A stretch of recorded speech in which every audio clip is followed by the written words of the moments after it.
Hello and welcome. Today we're going to talk about something that can really transform your English language classroom, global thinking. Think of it as a way to make your lessons feel more connected to the real world and to help your students see that they're part of a much bigger global community. But let's be real for a second.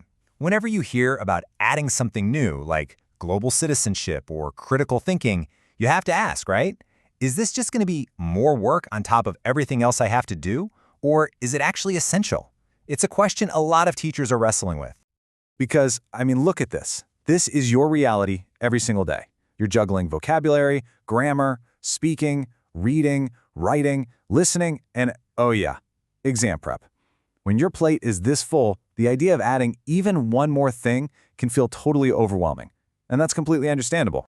So what if we just looked at it differently? What if global thinking wasn't another box to check on your to-do list? What if it was more like a new pair of glasses you could use to look at everything you already do in the classroom? And that's the key right there. This changes everything. It's not about doing more, it's about changing the way you do it, about framing your existing lessons in a way that connects language to the world our students are actually growing up in. So what exactly is it? Well, it's pretty simple. Global thinking is just this, understanding that we're all part of a bigger world and that the things we do can have an effect, a ripple, on other people. When you put it that way, it's not so intimidating, is it? It's actually pretty powerful. Okay, think about it like a bridge. On one side of the river, you have all your language stuff, the vocabulary, the grammar, the skills. On the other side, you have global awareness, things like empathy and understanding other cultures.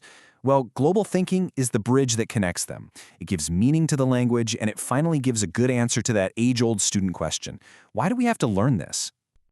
And how does it do that? By focusing on three main goals. First, we want to nurture our students' natural curiosity.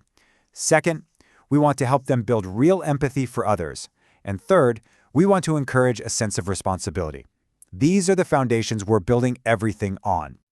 All right, so that all sounds good in theory, but what does it actually look like in a classroom on a Tuesday morning?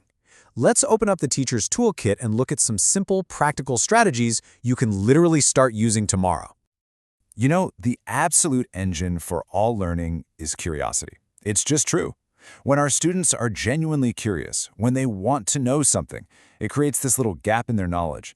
And that gap is the perfect place for learning to rush in and fill it. So job number one for us is to spark that curiosity. And I've got a fantastic, super simple routine for you. It's called See, Think, Wonder. It's just 3 steps. You start with an image or even an object. You ask 3 simple questions, and then you just let their curiosity run the show. The first question is just so beautifully simple. What do you see? That's it. This is about pure observation. It lets students just describe what's physically in front of them using the vocabulary they already have. There's no pressure, no right or wrong answer. Then we move from just seeing to interpreting. The next question is, what do you think? What do you think is going on here? What do you think this is for? This is where they start making connections and forming ideas. It gets those critical thinking gears turning. And finally, my favorite question, the one where the real magic happens. What do you wonder? This is the moment you hand the lesson over to your students. It gets them to ask their own questions, and it creates that authentic desire to go find the answers. And you can see how quickly this can escalate from something simple to something huge. Take a normal object, like a plastic toy. Suddenly, the questions get bigger. Where was this made? Well, now you're talking about global connections. Who made it? Now you're building empathy. What's it made of? That can lead right into a chat about sustainability. It's amazing. And See, Think, Wonder is just one tool in the kit. There are plenty of others. You can teach specific, relevant vocabulary like the words rescue or shelter. You can use powerful, authentic stories and videos to build empathy. You could even give them small, practical tasks so they feel like they can help. And crucially, give them choices in how they want to express themselves. Let them draw or write or act it out. So as we start to wrap this up, let's just zoom in on the most important takeaway. This is all about starting small, because those small changes can have a really big impact. Let's go right back to that key idea. Bringing global thinking into your classroom is not about adding more work to your schedule. It's about a small shift in your perspective. It's about framing the stuff you already teach in a way that feels meaningful and connected to the real world. Honestly, if you remember just one thing from all of this, let it be this. Shift from giving answers to asking questions. When you do that, your role changes. You're no longer just the person with all the facts, you become a facilitator of curiosity. You're empowering your students to find their own answers. And where do you find the best questions to ask? You start with your students. What do they already know about? What are they genuinely curious about? What do they really care about?